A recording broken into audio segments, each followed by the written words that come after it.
Hello, people. Today I'm going to be giving a word of encouragement and sharing a testimony with you. It's not really a big deal. I know be a big deal to you, but it was a big deal to me, and I decided that I was going to share it on this channel. So, yeah. My name is Anne. I am many things to different people in various places, but all day, every day, I am a child of God. So something happened to me. I found myself in a space where I was in need for a lot of things at the same time, and I could not afford to get all of the things that I needed at that point in time, and it was making me very, very itchy, very one kind. I was feeling very uneasy because of the things that I did not have. Hope I'm not falling my rep on this YouTube channel because I'm sure people think that when I don't have need, I'm just out there declaring, and prophesying. Money come to me now. All my needs are met. Yeah, we declare all of those things, but there are times that in between when you in between your reality and the manifestation of God's promises to you. Yes. So I was at that point in time. You know how there are times that it's as if the devil is out for your finances because everything will just start happening at the same time. You go out, your car will spoil. You come back home, and something else will spoil. You have to buy something. You have to do this. You have to do that. I mean, that's the kind of thing that happened to me, anyways. And then while I was in this mood, still trying to console myself and tell myself, oh, everything's going to be fine. I'm going to be able to, meet my needs and everything. Something now happens, and my laptop gets bad. My laptop spoils. It just stops charging, and all of that. I was so upset because I had to spend money fixing it again. So I fixed it, and then it came back with an even worse problem. Yeah, they fixed the charging port because I knew the charging port was shaky, and then when they fixed it, they brought it back to me. But this time around, it could only work when it was plugged to power, meaning that if I unplug it, the laptop will shut down. And in this Nigeria where power is not stable, electricity is not stable. I mean, I can be working on something and then they just take light, and then my whole work is gone if I did not save or if it's not on auto save. Or the laptop just shuts down very rudely, because where I'm at, I do not have an inverter or like something that can share, create a buffer, yeah, something that can create a buffer for when my laptop, peaks. I can't even say, oh, I'll turn on the jet. Because by then, if it goes off, it goes off. That's just how terrible. If I mistakenly turn off the socket, it goes off. That kind of thing. And it was so annoying. I mean, I was so pissed because they started telling me stories of, oh, na na na da da, I have to get a new something. I've forgotten what they called it. It's not my motherboard.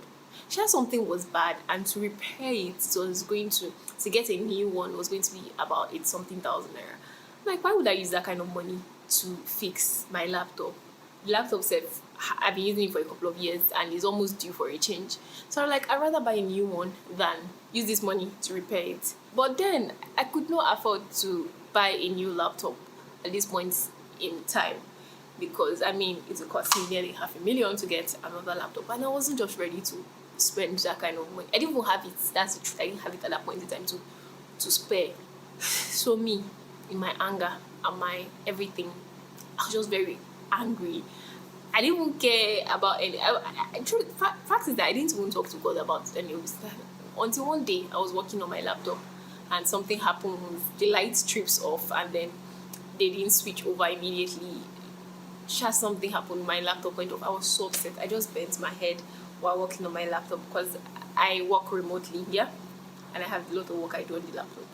I just bent my head and I cried. I didn't even know where the tears started coming from. I didn't even know where. I'm like, God, please, please.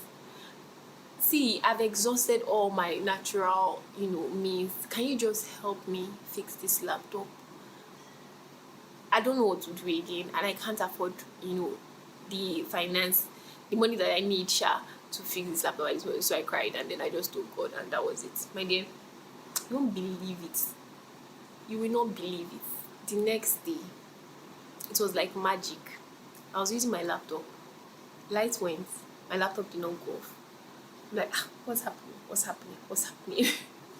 Like, my laptop did not go off. For a while, it did not go off. And then later it now went off. Light came again, and I looked at my laptop. The place where you have your battery sign and everything, it was just showing like an X sign, meaning that it wasn't even recognizing my battery.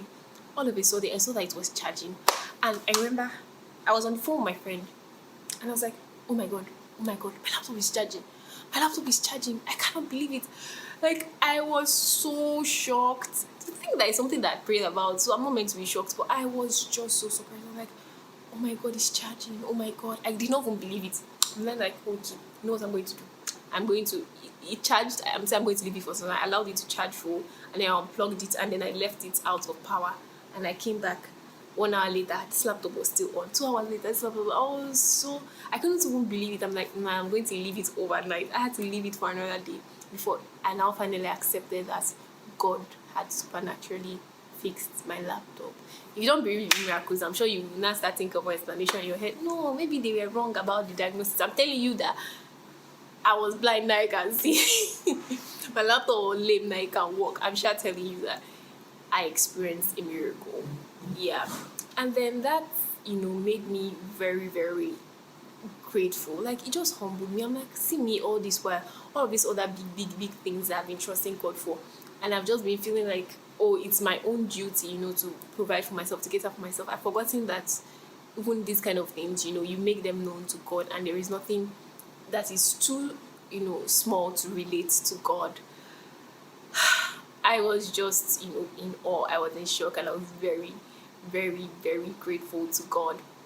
And then that taught me something. Yeah, it taught me a couple of lessons. Focusing on your heart desires can sometimes lead to ingratitude. Yeah.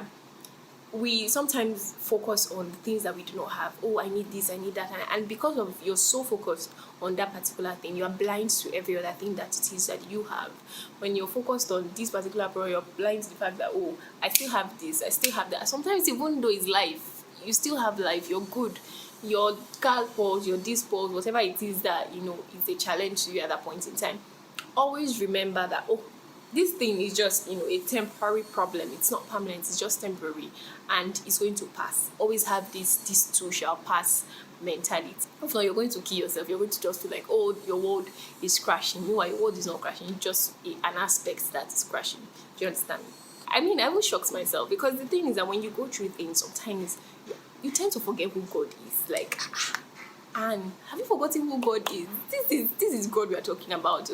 God that works all of those miracles in the Bible. I always remind myself, and I say it to people every time when I'm encouraging them, that see, this God that we serve is the God that, is the God that cleared the Red Sea, is the God that worked miracles. He made blind eyes to see. It's the God that walked on water. He's basically the God of impossibilities. He has done impossible things. So what makes that thing you're going through so big that, that he cannot attend to it? Or do you think that he's not just going to attend to it? No, I think we always have to remind ourselves who God is, especially when we face certain challenges and face certain trials. And always remember that God is faithful regardless of your situation. So sometimes focus on the seemingly little things that God is doing. That act of, that miracle that happened that looked like a little thing, I just put all my focus on that, and it helped me scale through the other things, because I felt like, if God could do this thing. And I kept thanking him, and it really helped my, the state of my heart and all of that. So sometimes focus on there's always something that God does for you. Even though, God, I woke up this morning, God, thank you for life. I am so grateful for this life. I'm so grateful for the air that I breathe. I'm so grateful for sound health. Thank him for all of those things. When you focus on those things, trust me, you're going to be healthy. Because the truth is that there are times in your life that God can be so silent that you can mistake his silence for his absence, which is never the same thing. God is always present through our, difficult situations. And to wrap up, I'm just going to give one more illustration, because something else happened shortly after this my laptop incident had happened. Yeah, so you know how we get a miracle, and then few days, weeks, months later, we try to, we start forgetting what God has done in the past. Yeah, that's why I told you, I make it a habit of always remembering God's track record to keep me going. We forget what God has done in the past because we faced another challenge in front. So just like the Israelites, they forgot that this was the God of the 10 plagues. This was the God of the Red Sea. And this is God of manna. Every small challenge they will complain. Every small thing they will complain. That was the problem of the Israelites. They kept forgetting who God is. So that happened to me. I fell into the Israelite trap. Yeah. You know how we always have the Israelites? A lot of times we are like them. Yeah, so something happened to me. I was trying to get something done, and anything I tried was failing. Like, I would try this and it will fail. I'll try this method, it will fail. I'll try this method. And at the point, I was just so fed up. Yeah, I was applying for stuff. I was just so fed up, and then I sent in an application, and I really, really wanted it. Yeah, I really, really, really wanted it. And I remember that. Don't worry, I'm not here to testify that I got it. And I remember after applying it, I called a friend and I told her that, see, if this one does not work out, because yeah, I did something that was it was an epic fail, and it kind of broke me. I'm like, nah, I'm not trying anything again. I'm going to sit down. I'm useless. That was the point. Like, I'm going to sit down. I'm not doing anything again. But then I now saw this other application that now encouraged me, and I'm like, oh, okay, I'll just try this one out. And I tried it. I remember after, taking my time, sending in the application top notch, and I told my friend that, see, this one does not work out, my dear. I can't remember the expression that I used, but this guy was saying that I'm not going to do anything again. I'm going to wake up every morning and be useless till night. I'm not going to do anything. I'm just going to be useless in my life. I'm not going to try. I'm not going to put in any efforts, because I felt like this is going to be the end of the world for me. And then my friend now told me that that's a very stupid thing to say, And then in that moment, I realized that, oh wait, I'm actually being very silly right now. I had to recalibrate and tell myself that, oh, if this thing does not work out, because it looks like, oh, okay, you're only trusting God now for this thing, and if it works out, it means that God is good, and if it doesn't work out, it means that God is not good to you or something like that. I'm like, oh wait, and what are you saying? And then I had to recalibrate and tell myself that, see, if this thing works out or not. If it works out, I'm going to be so excited. I'm going to be so happy. But even though it does not work out, I'm still going to thank God, and I'm going to brush it off, and I'm going to move on with my life. And when I had that, that mindset, it brought my anxiety down. I mean, I stopped wondering, oh my God, when are they going to send me this email? Oh my God, oh my God, oh my God. Because I'm like, I really want this thing, but I'm still desiring this thing from a place of rest. Not like, oh, my whole life depends on this, and this is the end of my life if it doesn't work out. No, I know that. I'm like, for something this good to not work out, God, if it does not work out, you owe me. God, you owe me way better than this. And I trust God, because God always compensates. I trust God to compensate me for this.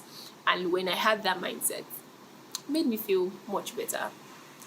I still haven't gotten the thing that I applied for, but I'm still believing God. The deadline is soon, and if I get it, I'm going to come back here to testify, and if I don't, it's good. Yeah.